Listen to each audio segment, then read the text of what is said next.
the fact that the Broncos even mentioned publicly that the comparison would be J.K. Dobbins for Jonah Coleman, I think should be pretty exciting for Broncos fans. Yeah, some of the highlights that I watched the vision. I watched him cut laterally. He is not ducking any smoke when it comes to somebody trying to tackle him. He's not. You love to see that.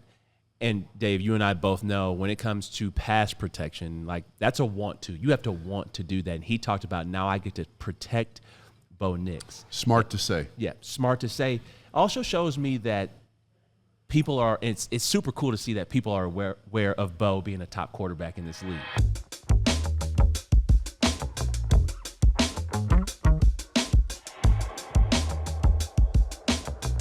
X's and O's is brought to you by Blue Sky Plumbing.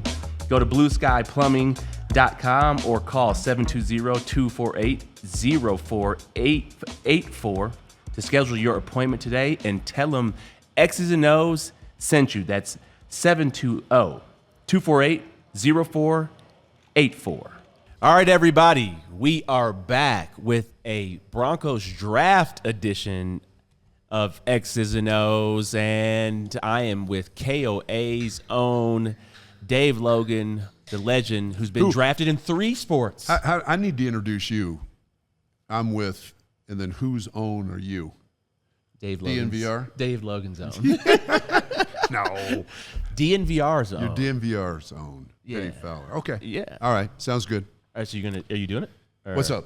Are you introducing me? Yeah. We've already started the show, but I'm with DNVR's own Bennie Fowler, former Bronco, outstanding wide receiver. What's up? Oh, man. I'm doing really well. Yeah. You've been drafted in 3 different sports. Yep. Draft day, what was draft day like for you? Best draft day for whatever sport. So we used to communicate like with tin cans and the rope back then. So you could, it was good for about 100 yards. You could hear about 100 yards away. No, man, it was a different era for sure. So I actually draft day, believe it or not, I was actually in class, and my wide receiver coach, who was Les Steckel, who later became worked in the NFL for a long time. He came to the class and pulled me out of the class and said, "Hey, you got to go back to the dorm. You're going to get a call from the Cleveland Browns." Wow. So I'm like, "Wow, okay." So got out of the class, went back to the dorm, took the call. Wasn't cell phone. And they said, "Would you please stand by for Mr. Art Modell, the Cleveland Browns?" And I was like, honestly, I had never been to Ohio. Yeah. I'd never been really east at all. But and I'd gone to one Broncos game the previous year when I was my final year playing ball at CU. I went to one Broncos game, and it was the Broncos against the Browns. Wow. And the Browns were horrible. So, but that was my draft day. The NBA draft and the NBA draft. I just got called. I was late. They wanted me to go back. I had an extra year of college eligibility in basketball because I got hurt in basketball. I got hurt in football, missed one basketball year. So they wanted me to go back without a football season in front of basketball and just play. And they said, if you do, you're going to be picked higher. But I was pretty much committed at that point to playing football. That's incredible, man. Drafted in major league sports. That's incredible. These kids right here had their dreams come true this past weekend. Broncos, obviously, no first-round pick. You got your Jalen Waddle. I don't think we need to revisit that, but obviously an incredible player who's going to add. He's a pretty good first-round pick. Oh, yeah, 100%. And I think there were some good receivers in this draft, but I think what Jalen Waddle provides, 3,000-yard seasons, 18 yards per catch, elite speed, adds a different dynamic, which I don't think you've had since Emmanuel Sanders. So no first-round pick there. But we'll start on the offensive side, and we start with Jonah Coleman. First initial thoughts when you saw that the Broncos selected Jonah Coleman. Yeah, I think most of us knew they would pick a back. We just didn't know. Between a back and a defensive lineman and an inside linebacker, you figured those were the 3 spots that the Broncos more than likely would address. We just didn't know as to which one would be earliest. It's one of the things that I've said about the Broncos, I think, since Sean got paired up with Sean Payton and George Payton. They've done a really good job of not allowing leaks. Yep. Right? We've seen other teams, other organizations, that there'll be a person or two that you develop a friendship with that'll give you some insight in terms of draft choices, things of that nature. Not this team. Yeah. So I think Coleman is, and I thought it might be Johnson, the running back out of Nebraska, not as big. But I think Coleman gives them a sturdy back, a guy that is good in pass pro, which is really important. Guy that can catch the ball. He's been a productive receiver at Washington. And you go back and look at some of his stuff. He's a challenge to get on the ground. Yeah. Now, I know he's going to be playing against NFL guys, and we both know that's different. But he is hard to get on the ground. So I was excited with the pick. Yeah, really excited with the pick. 27 touchdowns over the last couple of years, over 2,000 yards from scrimmage, can catch the ball out of the backfield, average 5.5 yards per carry over his 4 years as a starter. That's pretty good. That's really good. That's really good. Also, I don't know if we'll be able to find this clip. I have to try to find it and send it to Kale, but he did kick a field goal in the spring game. I did not know that. Look at you. So, hey, yeah, I've been doing my research. Did you know that he drop kicked it? He didn't. Yeah. What? No, I'm just I kidding. was about to say, no, he didn't. I watched it. You made me make me second guess that of what I watched. But I think they talked about, and I think George and Sean talked about, he reminds them of J.K. Dobbins. Yeah. And I'm curious of what you think about that comp right there. Well, I think if I'm Coleman, I sort of like, I like the comparison, right?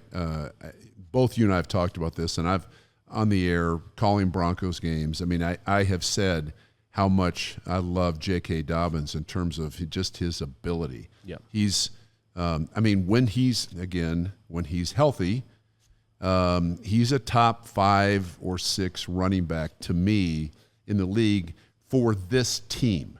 He has really good vision. He has patience, which not every great running back you have to sometimes acquire that once you get in the league. He's built low to the ground. He's powerful enough that he can run through traffic, and he's quick enough and explosive enough that he can step out of a tackle, and then he's got good speed in the open field. So, the running game, you don't have to be the smartest guy in the world to look last year. The running game was different when he was in the lineup. Yep. When he got hurt, the running game suffered. So you don't have to be the smartest guy in the world to say, okay, that's not shade at R.J. Harvey or any of the other backs, but I just think he's a difference maker for this team. So the fact that the Broncos even mentioned publicly that the comparison would be J.K. Dobbins for Jonah Coleman, I think should be pretty exciting for Broncos fans. Yeah, some of the highlights that I watched the vision. I watched him cut laterally. He is not ducking any smoke when it comes to somebody trying to tackle him. He's not. You love to see that. And, Dave, you and I both know when it comes to pass protection, like that's a want to. You have to want to do that. And he talked about now I get to protect Bo Nix. Smart to say. Yeah, smart to say. Also shows me that people are – it's super cool to see that people are aware of Bo being a top quarterback in this league and them knowing his skill set, his ability. I really just appreciate when people mention – it's like, hey, he could easily say, I'm excited to come to Denver and play. But to mention, like, I get to protect Bo Nix, he's not talking about carrying the ball. He's not talking about scoring touchdowns. That's another character guy being added to this locker room. Yeah, I think what I was impressed about that is this. There are plenty of good running backs that come into our league every single year. And a lot of times, and I'm talking about even for high draft choices, they come into the league thinking it's about me carrying the ball. I've got to learn the offense, and I've got to learn the offensive line, and I've got to learn the speed.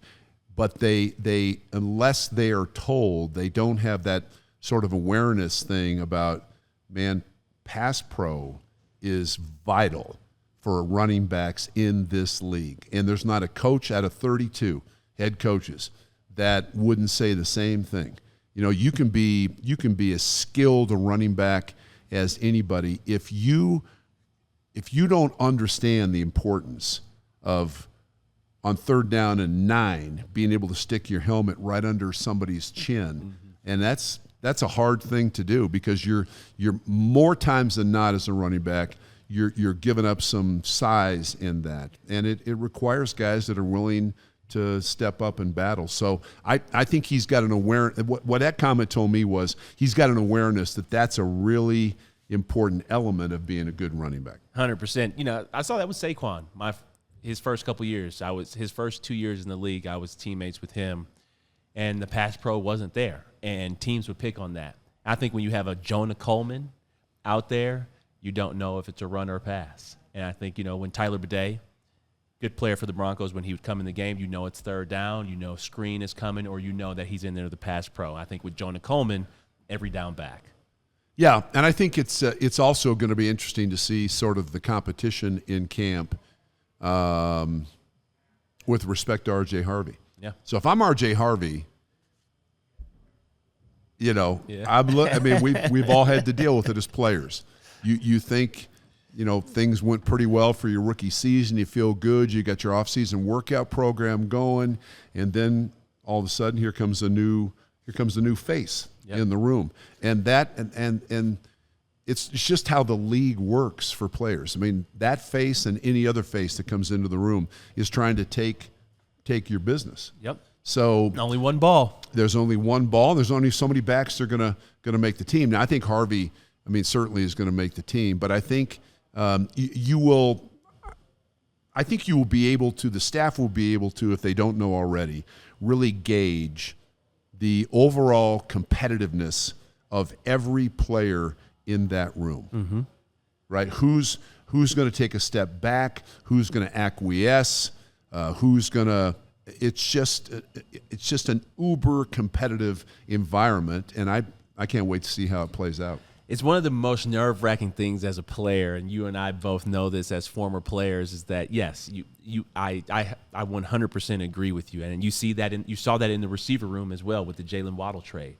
Hey, we are not satisfied at all with where we are. Very we are true. going to add competition into every single room, and it should, and it will, at least from what I've seen, it will always make your team better when you add that competition into the room. With that being said, Kage Casey, offensive tackle, Boise State, comes in. I think he comes in, and this is a project, obviously. You got your left tackle, and he's played left tackle, so he is going to be learning and from Garrett Bowles, and he's been studying Garrett Bowles, but now he gets to see him up close in person. I thought this was a insurance pick and a depth pick, and I think this is somebody that will be developed over time. What were your thoughts on the Broncos picking Kage Casey out of Boise State? Yeah, I think pretty much like you. I think it's depth. I think it's an insurance policy. He gets to learn behind, presumably, they're going to put him at left tackle, but he gets to learn behind Garrett Bowles, Garrett has really developed as his career has gone on. There were some moments early, I think, for Garrett that even he would say, there was some question like, okay. Oh, man, they were booing him when I was teammates with him. Yeah. Oh, my goodness. They were booing Bowles. My goodness. But now I think it's somewhat unusual. Maybe even we say it's rare for a guy to have the first part of his career like that, and then you turn around and he's still with that team, and he's developed into one of the better left tackles in the game. Got a couple All-Pros. Yeah, it just doesn't. Usually, it doesn't happen that way. Yeah. So, yeah, I think with respect to Casey, I mean, you want as many good players as you possibly can, and you want interchangeable. You want 2 or 3 of them, not all of them, to be interchangeable. I mean, Mike McGlinchey's never going to play guard, right? Garrett Bowles never going to play guard, but you want guys that can plug in at times. You want a guy that can play center and guard, and then you want that unusual guy. He's better at one or the other, but an unusual guy that you can plug in at guard or tackle. Yep. Right? So let's see how Casey develops, and but I thought it was a good pick. So because you are a coach and you've been coaching football and you've been around the game for such a long time, and you just brought up the versatility of Casey. I listened to George and Sean Payton talk about the versatility of Casey, but he's only played every snap at left tackle. How do you guys see this? You're speaking it into existence. You're speaking Every snap at left into tackle. existence. I mean, there's so many things that are important. You know this. Yep. With respect to the draft. Bend. What kind of bend does he have at the hips? His arm length. Does he have little bitty arms? If his arms are like an inch and a half too short, well, then all of a sudden it's like, well, maybe he could play guard. They do the same thing for edge pass rushers. Is that what happened with that kid from New England this year? They kept talking about his arm. Yeah, the left tackle. He's probably going to be a guard. Yeah. Because he's got little bitty ass arms, right? So, yeah, I mean, so I don't know where they must think. I mean, they must have talked to Boise coaches, and they must have talked to people that say he's bright. Coaches develop sort of you develop an idea about a player you coach, and you say, okay, down the road, that guy, we might switch his position. Maybe you never did, but you think he's got the skill. It's about skill sets. Yep. And I think, I think you want as many versatile offensive linemen as you can possibly get. You talk about versatility, and when I thought about this pick, I thought about, wow, I would never be a GM because I would only pick skill players, and I'd be in trouble. I'd be like the Raiders, I would only pick receivers and corners, and But I love what Sean and George have done throughout the draft. They believe in building a team inside and out, and I think Casey, this is an insurance pick. It's a depth pick, but he also gets to develop really fast because he's going to go against Nick Bonito and Zach Allen and Jonathan Cooper and DJ Jones. So I love the fact that he will be able to develop, and the Broncos will find out that versatility right then and there within their own building and practice. So I always think that's really important. Yeah. Just adding depth there. Okay. Round 5, pick 152, Justin Joly. Now, I did like this pick because he's a pass catcher. I did too. And I wonder why. I wonder why both of us like that pick. Big body guy, somebody little stiff, but high points the ball, knows how to run down the seam and catch the ball, and he is a hands catcher, Dave. And I know you and I like hands catchers. 2024, 2025, 92 catches, over 1,100 yards, 11 touchdowns. His drops were reduced from 6 in 2023 to 3 in 2024 and just 1 in 2025. First initial thoughts from the highlights that you saw from Justin Joly. Yeah, I thought this was, again, tight end position was one that we thought they would either be aggressive on in the trade market, maybe sign a veteran free agent. They did neither. So you figured, okay, it's going to be the draft. I think that it's interesting because I don't know that he's going to ever be an inline tight end. Mm-hmm. And so ideally in the league, I think you look for guys that, to me, you look for guys that can be really good, if not great, receiving tight ends, and that are willing, and that's the key word, willing to block.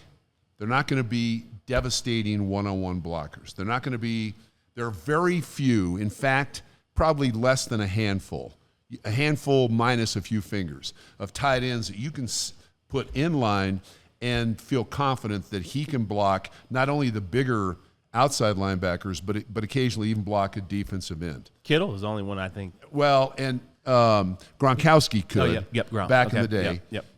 Kittle probably is as good as we have in terms of being able to block bigger people. Kelsey, back in the day, was a willing guy and had the size to do it, but not as well, I don't think, as Kittle. So now to me, this would be a guy that if you like him as a pass receiver and he's got some special skills, as you described, then the key will be how quickly can he acclimate to the physicality of lining up as an attached tight end, and occasionally it's one thing to work with a tackle and to block down in some sort of form. It's another thing to block an outside linebacker or, God forbid, a defensive end one-on-one in a running Crosby. game. Yeah, at the point of attack. Yep. And they also utilize them and keep them in pass pro. Yep. But then you're blocking edge pass rushers, and even for tight ends, that is a really tough matchup. Yeah, I'm curious to see how he'll adapt. I think we'll have to – there's just so much for us to think about here because Davis Webb is now the play caller, and are things a little bit more simplified for where Justin can get on the field a little bit quicker. I know just being in Sean's offense. So whose spot does he take? I think he's the third tight end. I think Evan Ingram, and you got Troutman. I think, Troutman's your Y, Evan's your F, but he can learn from Evan. I think he will really learn the concepts and the overall offense and really learn how to be a pro from both of them, but the overall offense from Troutman. And I think he develops over the next 3 years to become one of Bo's go-tos at the F position. But I don't see him early on just making a huge impact, because I don't see him. Evan's still a better route runner. I think he might have better hands than Evan, though. Yeah. When I see some of his film, and I didn't do an extensive study of him, but after the Broncos picked him, I went back and looked at some of the stuff he did at North Carolina State. I see just a bigger wide receiver. Mm-hmm. Okay. I mean, I just don't know how much. Now, I mean, can guys like with skill sets like that, can they play in the league? Absolutely, they can, right? But I think, to me, it will determine, or how quickly his progress moves will be determined on how he acclimates to the run game. Yep. Because if he's going to be a guy, I mean, we've seen tight ends, receiving tight ends that just wouldn't give any effort. Just didn't want to. I can say this publicly. Julius Thomas didn't want to block and wouldn't at all. He would say it. He just didn't have any. It was like, I don't have any interest in doing that. Yeah. You didn't sign me to block Max Crosby. Yeah. You signed me to run routes. That's what he would say to coaches too. He's like, "Oh, you guys this isn't Madden. Like, I'm not just going to insert there. Like, that's not what I'm here for." Can you imagine? That's how times have changed in the NFL. Can you imagine back in the day? I mean, players said, "No, that's not what you signed me for." Be like, "What? We're going to miss you. We are really going to miss you." No, but I think how quickly Joly, is it Joly or Joly? Joly, I believe. Joly. Let's go with Joly, because nobody wants to JJ. Nobody wants to have kids Joly. on Halloween knock on the door and say, "Hi, Mr. Joly." Yeah. "Hello, Mrs. Joly." No, so we're going to say Joly. How quickly he acclimates to the run game, I think, will largely determine how quickly he gets tick. Yep. And, just to add on some other things that I really liked out of him, probably some of the same things you saw. He was really good in scramble drill. Yes, he was. Which is hard to do. Not everybody just has an innate feel for scramble drilling. That's an awareness thing. Yeah, exactly. And for those who are out there who are watching or listening to us, the scramble drill is really important, especially in this offense, because Bo is always keeping the play alive with his feet. So you have to be able to find the different holes in the defense. Just one guy, depending on your route, do you go deep? If you're short, you go deep. If you're deep, you come back to the quarterback. So that you have to have that understanding and innate feel for the game, which I think he has. And then we have, is it Dallen Bentley? Another tight end. Yep, out of Utah. Yep, 7th round pick, late blooming. 620 yards, 6 TDs in 2025, no drops. Bigger. Yep, bigger guy. But obviously, I think he is more of a developmental tight end. What are your thoughts there as we round up the offensive guys? I mean, let's be honest about it. We don't know a heck of a lot about him. Mm-hmm. An impressive physical specimen. He's over 200. He's close to 255 pounds. Yep. But he's funny. I did talk to a friend of mine that covers the University of Utah and has for quite some time. He was never really regarded as a blocking tight end. he was regarded more as a pass receiving tight end, which I thought was interesting. So I just wonder, do the Broncos have two young guys that are similar in terms of, at least when they get to the league, what their attributes are? Yeah. And when you saw his size just on paper, you'd say, okay, he's going to be an inline tight end, and here we go. But that, at least from a guy I talked to, that was not the perception of him at Utah. I think you and I are looking for the Broncos to sign a Virgil Green. And Virgil Green was on a Super Bowl. Virgil Green would block you. Yes, and that's all. He would come to the game only to block. Yeah. If he catches pass, great. But if not. I shook hands with Virgil Green one time. I said, man, this dude's hands are as big as mine. He had a meat cleaver for hands. Yeah, he was mean. He was mean in practice. Great teammate, though. But I think, Did he not line up at tackle a couple think he times? did. Yeah. We would bring Stop and think about that. Yeah. How many tight ends do you know that are willing and able to line up occasionally and play offensive tackle? That's all we're going to say. He's one of those guys who'd be in the huddle and talking to himself, getting himself psyched up, and you're like, how am I in here with this guy? I just try to stay away from these dudes, Yeah. right? Well, in Denver, we expect a lot, right, out of our teams and our homes. That's why we trust companies that show up and do things the right way. And Blue Sky Plumbing is one of those companies. Blue Sky Plumbing, Heating, Cooling, and Electric is a proud presenting sponsor of the DMVR Broncos X O's podcast. And they've been doing things right this way for a long, long time. We're talking 4 generations of family with plumbing roots dating back all the way back to 1916. That's over 100 years of serving Denver homes. Not a franchise, not a pop-up, a local company built right here in Colorado. Sort of like the Broncos. And it's about legacy, consistency, and showing up when it matters. So whether it's AC in the summer, heating during those cold Denver winters, plumbing, or electric, Blue Sky is the team you call when you want it done right. Professional, reliable, and they treat your home like it's theirs. So if something's off at home, don't wait for it to become a bigger problem. Go to blueskyplumbing.com to schedule or call 720-248-0484. Rely on Blue Sky, our family serving yours since 1916. Shifted to the defense now. Broncos with their third round pick, Tyler Onyedim. Great last name, T.O. Big, strong, explosive DN. Was at Iowa State before, and then 1 year at Texas A&M, 48 tackles, 2.5 sacks, and then 8 tackles for loss. He's got a crazy 10-yard split, 169. That's like you. He's out there. I mean, we'll leave him in the dust after 11 yards, but 10, he's right there with us. Yeah, it might take me a little longer, maybe 30 or 35 before I leave him in the dust. You might get him at 12. Broncos crazy athlete. Yeah, crazy athlete, super athletic, but replaces John Franklin Myers, I believe. But once again, I think this is a depth piece, and Sean and George building from the inside out. And I think this defense you're always looking to add talent to this team.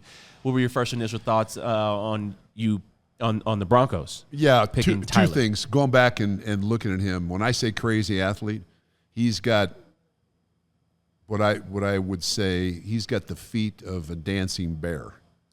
He's, for a big man, it's like he's got unbelievably quick feet. So you can tell two things. One, at least I thought when I watched him on film, I would say, that guy has played more than just football. Mm-hmm. That guy has played multiple sports, and sure enough, we find out he played soccer. He was a goalie. Nobody ever scored because he's too big, right? And I think he played hoops as well. So, but I would say this as we sit here in April. I mean, we'll find out. I don't know if he's going to be a depth piece. I think he may work himself into that rotation. And usually when you find young guys that get early playing time, it's because they bring something that maybe is so unique that it earns them playing time with a whole bunch of grown men early in the season. And to me, what he brings that is pretty unique for a man his size is his feet.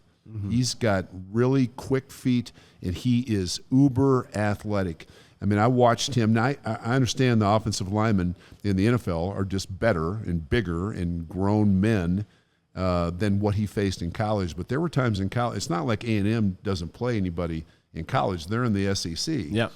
I mean, he would make a move from the interior part of the defensive line, and there were offensive linemen that were barely getting a hand on him.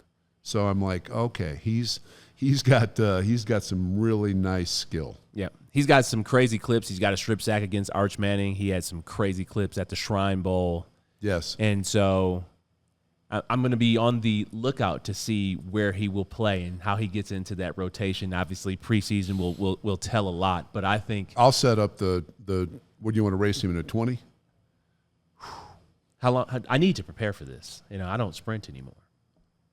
How old are you? I'm a golfer. I'll be 35 in June. Prepare. You just stretch a little bit, put a little balm on your hamstrings. That's that old school mentality. What's the worst thing can happen if you pop a hamstring? What do you mean? I'm done. Well, you're not running anyway now.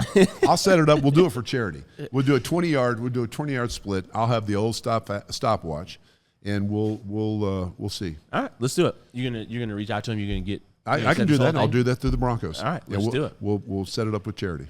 He's also going to be learning from some great people. My charity will be Breakthrough, but I'll put that on. Okay. So because I don't need to know his charity because I'll win.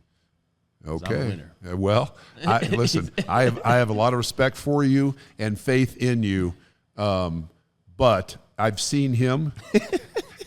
I haven't seen you recently working out, so I'm going to wait and see who I bet on. Fair. Done deal. Yep. Done deal. Yep. He's also going to be learning from guys like Zach Allen, Yep. DJ Jones, Yep. which I think is incredible. And I think can accelerate his growth actually really fast. And you speak to that just because of the type of athlete he is. He probably will catch on really quickly in terms of what it's going to take to be a pro. And then I know Sean and George, based off of what Zach was telling me earlier, they thought that if he had played a couple more years at Texas A&M, he would have been a higher draft pick just based off of his ability. Yeah, I think also a guy that from Iowa State, Yoma Owazurike, he knows him as well. So, yeah, I think, and he mentioned Owazurike and Allen in his conference call once he was drafted by the Broncos. So he young guys are excited to be drafted in the league, but he just had a genuine enthusiasm that I thought was really contagious, right? And he's humble, he's deferential. He was in terms of some of the older players and learning from them. I just think, and he can't be that big of a surprise pick because he was the top Broncos pick. But I think Bronco fans are going to be in for a treat with this young guy. I could see him developing more quickly than most everybody else that they picked. Love it. Pick 246, Miles Scott, safety, former receiver that converted into a safety in his 3 years at DB, 182 tackles, 7 interceptions, 2 return for TDs, 11 pass breakups, and 4 tackles for loss. That's incredible. Let me tell you something, Coach D. I got recruited by Notre Dame to play safety and wanted no parts of it because I want to catch the ball. You want to know parts of Notre Dame, or you want to know parts of both? Yeah. Both. Yeah. But this screams football player to me, and somebody who will, I believe, obviously start and make his impact on special teams. But to move from receiver to DB and to have that many interceptions in a couple of years, and then 2 return for touchdowns, I think is incredible. His pattern recognition, or his recognition offensive formations, I think is great. Former teammates with Pat Bryant. What were your thoughts on just the Broncos picking Miles Scott at safety? I think it's a tough move, and because normally, wide receivers are not. Normally they're not great playing safety because they're not used to hitting anybody. Wide receivers are used to trying to avoid getting hit. So the key word there is avoid. Yeah. But if this is a guy, and apparently he is, that was, physically and mentally tough enough to make that move, then I think there's an advantage for him because, as you said, he's used to concepts. He's used to seeing formations because he was running them. So when receivers cut their splits, what 2 or 3 things are they most likely to do? So he's got an awareness, I think, that will help him in moving from the college ranks to the NFL. And as you said, this team has been really good at uncovering guys, and the core group of your special teams are primarily defensive players. So they've been good at uncovering guys that have made their mark and continue to make a living staying in this league because they've turned into really good special teams players. Mm-hmm. And I think that'll be the first opportunity for him. Yeah, it's going to be interesting to see how he plays. He's going to be now in a room with another instinctual player in Tyler Onyedim, and how does he, learn from those vets? I just remember being a rookie, and probably the same for you. You gravitate towards those guys who have done it, who you've been watching on TV, and you just watch how they go about their business. And I think these young players, and specifically I think a Miles Scott, somebody who's converted over into defense, will be paying attention to those veteran players like a Brandon Jones and like a Tyler Onyedim. And then the last pick of the draft, Mr. Irrelevant, but not so irrelevant, I think had the coolest nickname in the draft, Red Murdok. Sounds like he was playing back in the 60s, smoking a cigarette when he no face both mask. ways. Yeah, it would have been. Yep. Sounds like a Hall of Fame linebacker name, Red Murdok. He was sitting there smoking a Pall Mall. Yep, 17 career forced fumbles, broke Khalil Mack's record there. I think incredible. Like, you don't just force 17 fumbles. You don't just luck into that. Like, you have a knack for the ball. I think will be a core special teamer and will make incredible plays. And I think that's where he will get his start, just like, these later round draft picks. But thoughts on the Broncos selecting Red Murdok? Yeah, I'm with you on the name. It's like, I know, I already know this kid's tough. Yep. Because he had to prove that, I think, growing up. No, I think it speaks to the Broncos, their MO in the last, since Sean and George started working together, constantly looking to upgrade the depth of the team, the overall talent of the team, and making sure that you're cognizant of special teams, guys that will come in, will be excited about the opportunity. Even in the NFL today, you have some players, they're going to do it, but they're not going to be excited about it.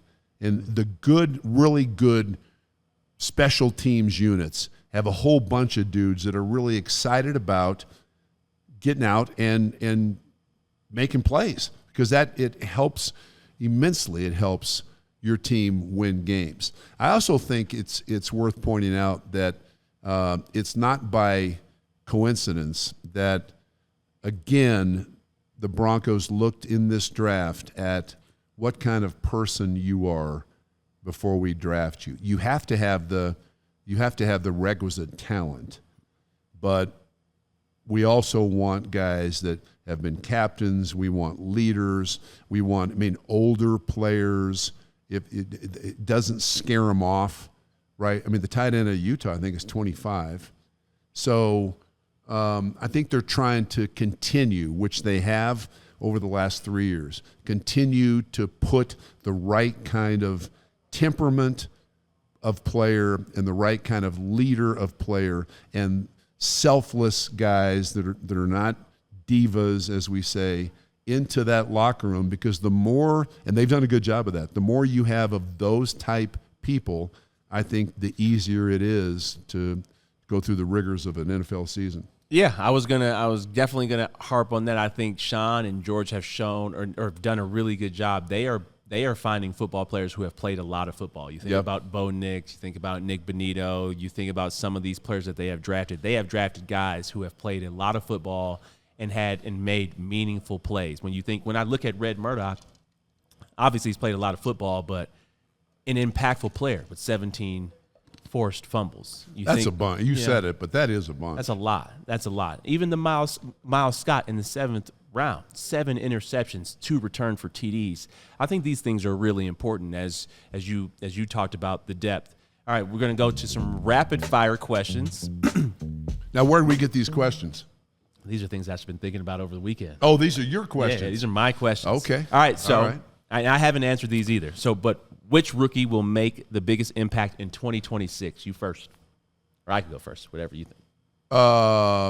If I go first, I would say biggest impact would be I'm going to say the defensive lineman from A&M. Tyler Onyedim. Onyedim. Biggest impact? Why do you think that? Because I think the skill set he brings is unique for a man that size. Now, he's got to learn the NFL game and his strength factor. I mean, but he's with Zach Allen, as you said, DJ Jones and Inyoma Awazarike, and so he's with a good group. But I could see him factoring in that rotation. They rotate those guys a lot in the league and certainly here in Denver. So I could see Onyedim factoring in that rotation.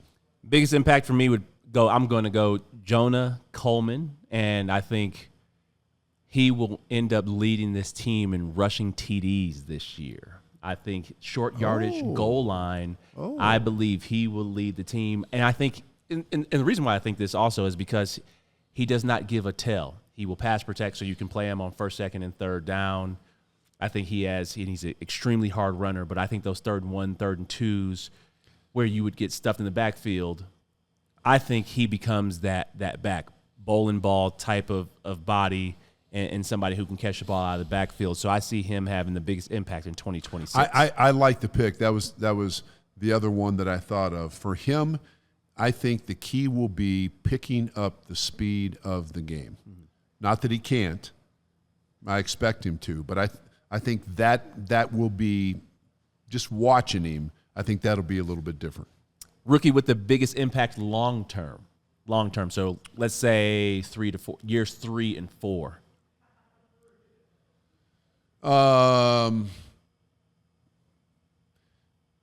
See, part of that answer depends on J.K. Dobbins' health. Mm-hmm.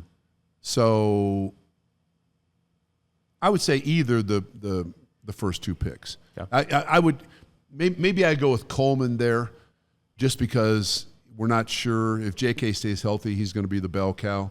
But that's been the challenge for him. Long term, I'm going to go. It's not a dark horse, but I'll go Justin Joly.